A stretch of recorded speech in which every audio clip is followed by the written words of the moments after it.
House will be in order. All those not having privileges to the floor will please vacate the chamber. What purpose does the gentleman from the 19th seek recognition? Ask unanimous consent to return to the second order of business for the purpose of introductions. Without objection, gentleman may proceed. Thank you, Mr. Speaker. In the rear gallery, we have a young lady named Haley Porter from Crum Middle School. She is here today with her family, and because she received an award, the 2017 Letters About Literature Award. She was one of several students from Crum Middle School, and if we could all please give them a round of applause if they would rise in the rear gallery.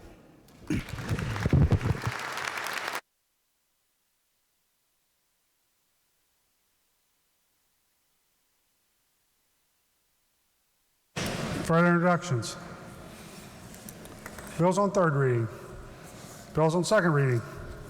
Bills on first reading. Committee substitute for House Bill 106, relating generally to the furlough of public employees during declared fiscal emergency. Bill be advanced. Gentleman from the 58th. Mr. Speaker, I move the constitutional rule requiring a bill to be read on 3 several days be dispensed with, and the bill be read a second and third time and put upon its passage. Gentleman from the 58th moves that the constitutional rule requiring a bill be read on 3 several days be dispensed with, the bill be read a second and third time and put upon its passage. All those in favor of the gentleman's motion will vote aye. Those opposed will vote no. Clerk, prepare the machine.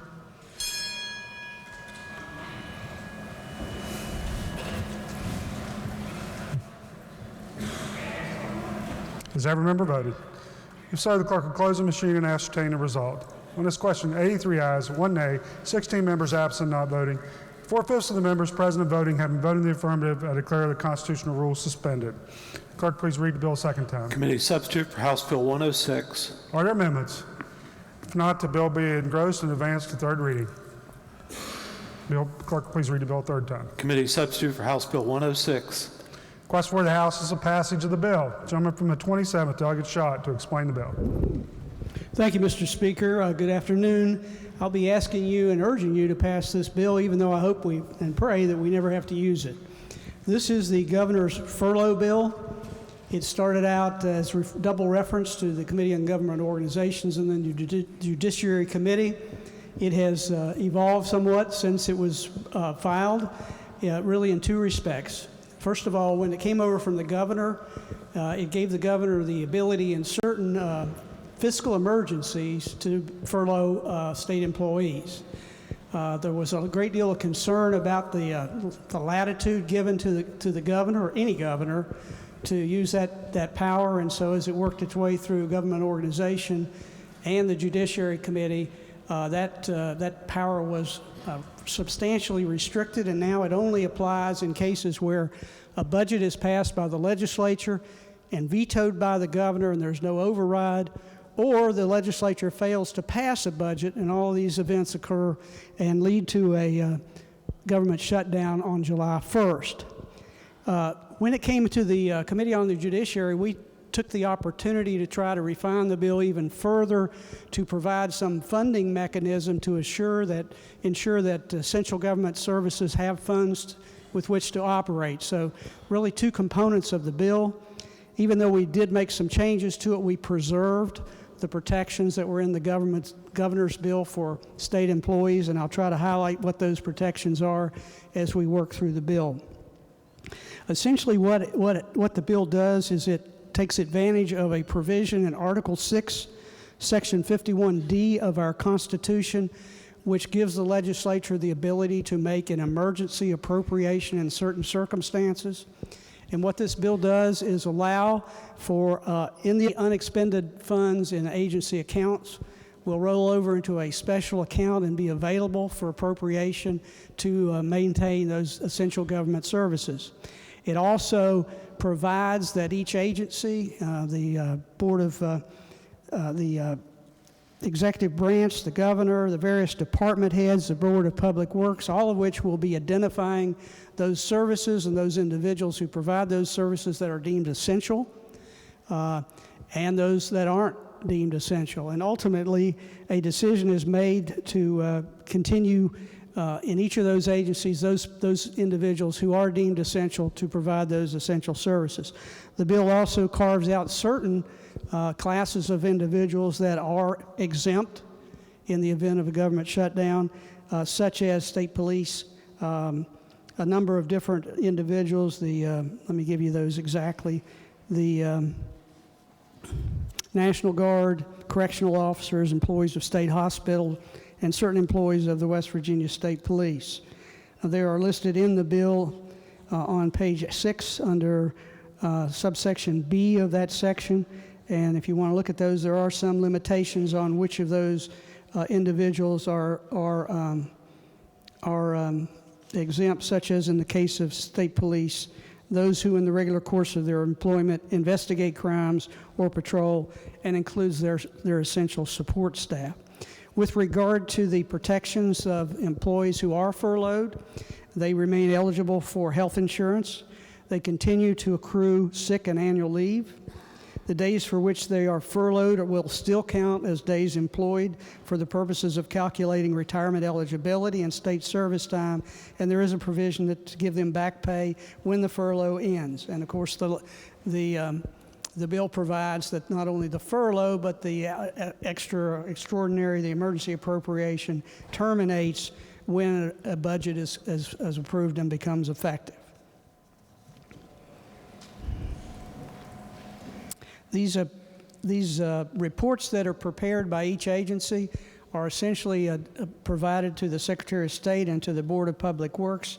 The Board of Public Works then provides this information to the auditor and the treasurer, who are authorized to approve the drafts for payment.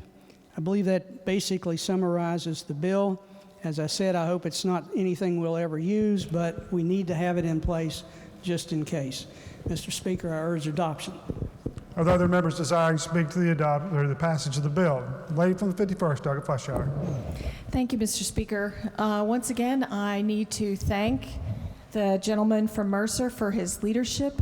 I want to give a little bit more detail on this bill. The key thing is we are trying to protect employees' rights in the event of a shutdown.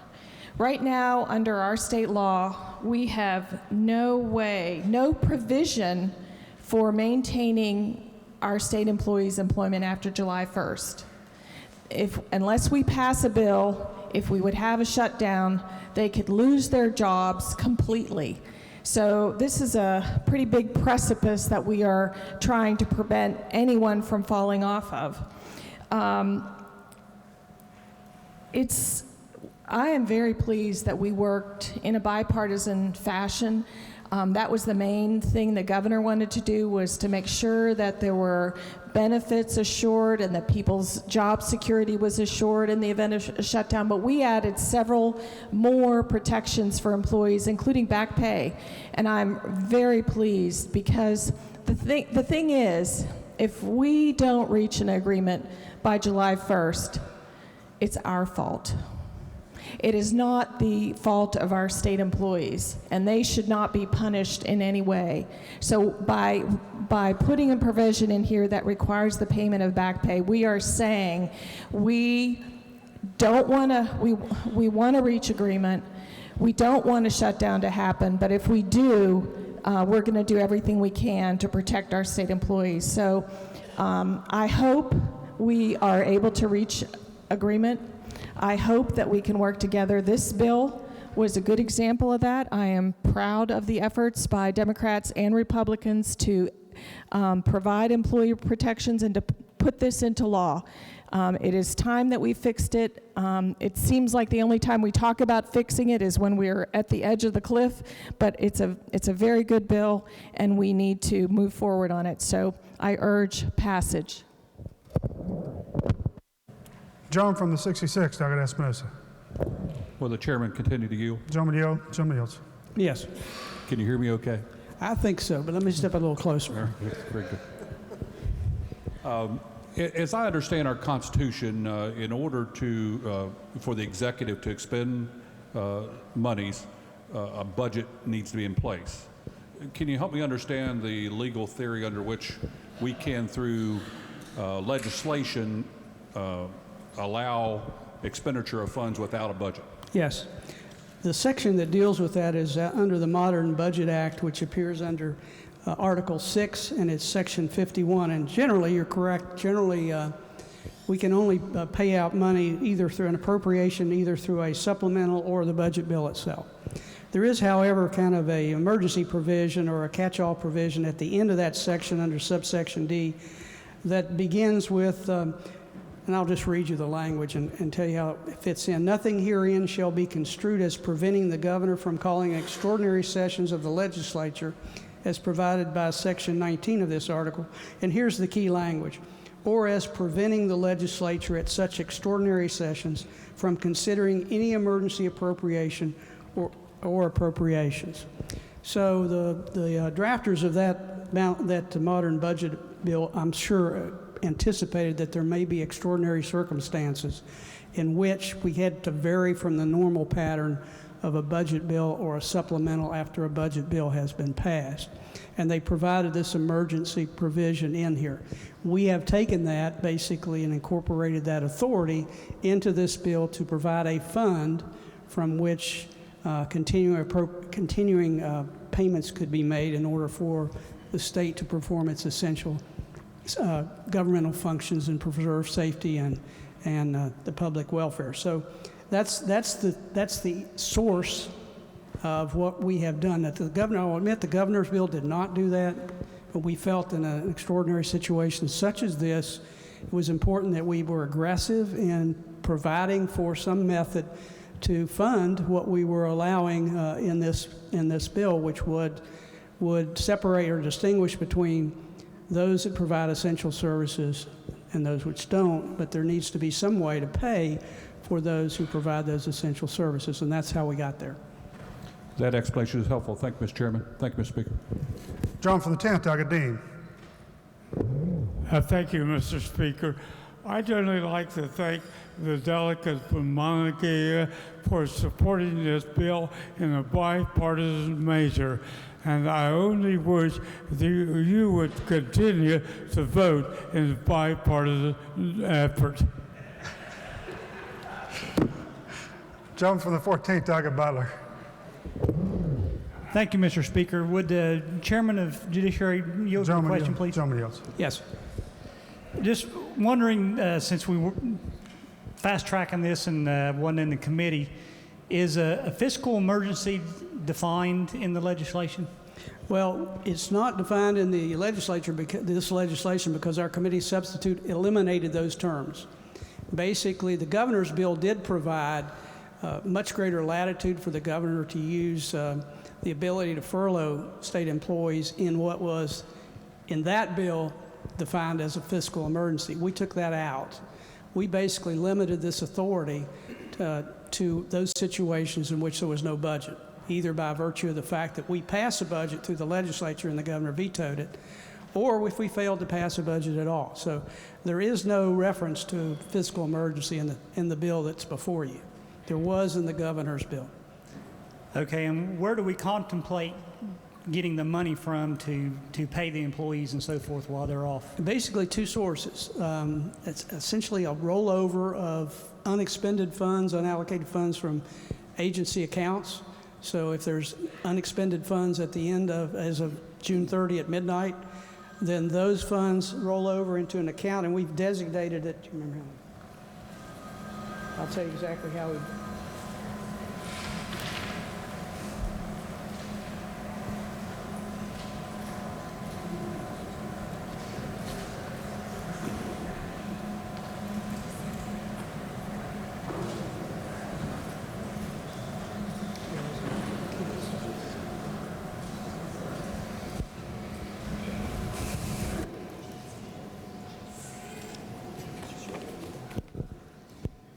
So basically, the source of the funds is unexpended funds from all the different agency accounts that are subject to reappropriation. If that helps you any. Okay, does the governor have authority to use money from the revenue shortfall fund for this purpose? No, Okay, thank you. not in this bill.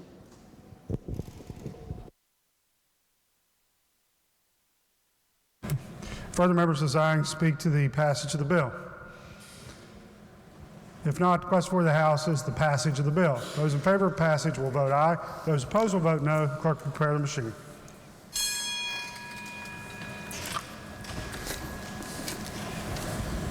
Has every member voted? If so, the clerk will close the machine and ascertain the result. On this question, 82 ayes, 2 nays, 16 members absent not voting. The majority of members present having voted in the affirmative, I declare the bill passed. Clerk, please report the title. Committee substitute for House Bill 106. Are there amendments to the title? If not, the title as read by the clerk will be and remain the title of the bill. Gentleman from the 58th. Thank you, Mr. Speaker. I move the bill be made effective from passage. Gentleman from the 58th moves the bill be made effective from passage. Those in favor of the gentleman's motion will vote aye. Those opposed will vote no. The clerk will prepare the machine.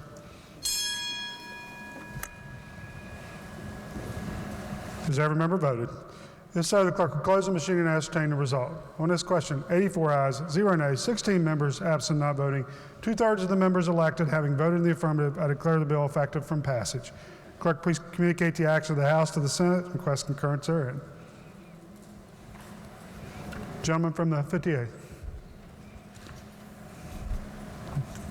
Mr. Speaker, I ask unanimous consent to return to the third order of business. The gentleman from the 58th asks unanimous consent that the House return to the third order of business. Is there objection? Chair hears none.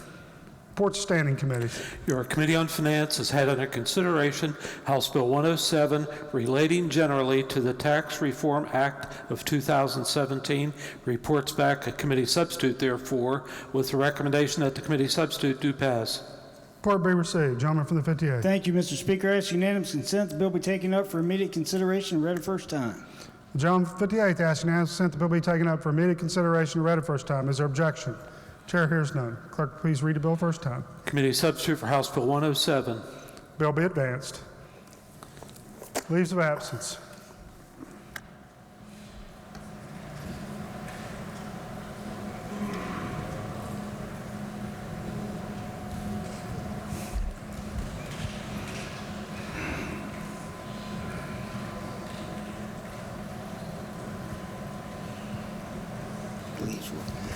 Yes, thank you, Mr. Speaker. For our colleagues, delegates Bates, Caputo, Ellington, A. Evans, N. Foster, Miley, Moore, and White. Without objection, leaves will be granted. Marks by members of the House. The gentleman from 36, Delegate White. I know I don't say too much, but I am here this evening. Leave will not be granted for the gentleman for the 36. Leaves will be granted for the others other than the gentleman for 36. Remarks by members of the House. Miscellaneous business. Gentleman from the 58th. Thank you, Mr. Speaker. Subject to announcements, I move the House adjourn until 11 a.m. tomorrow. Our announcements. Gentleman from the 33rd, Delegate Henshaw. Thank you, Mr. Speaker. Ladies and gentlemen, the Judiciary Work Group taking up issues related to adoption and foster care will have its first organizational meeting tomorrow morning at 10 o'clock in the Judiciary Committee Room. Those members of the committee who expressed an interest in participating in that work group, please join us. Other members of the House who may have an interest in participating in that work group are also welcome. Thank you, Mr. Speaker. John from the 55th, Delegate Spinagle. Thank you, Mr. Speaker. House Democrats will caucus tomorrow morning at 10 a.m. in the Gov Organization Room. Lady from the 51st, Delegate Fleischauer. Thank you. For those members who are interested, there is a press conference for the Rosie the Riveters tomorrow at 10 o'clock in the Governor's Conference Room. Further announcements. If not, the question for the House is a motion by the gentleman from the 58th that the House stand adjourned until 11 a.m. tomorrow. All those in favor will say aye. Those opposed, no. The ayes appear to have it. The ayes do have it. Declare the House adjourned until 11 a.m. tomorrow.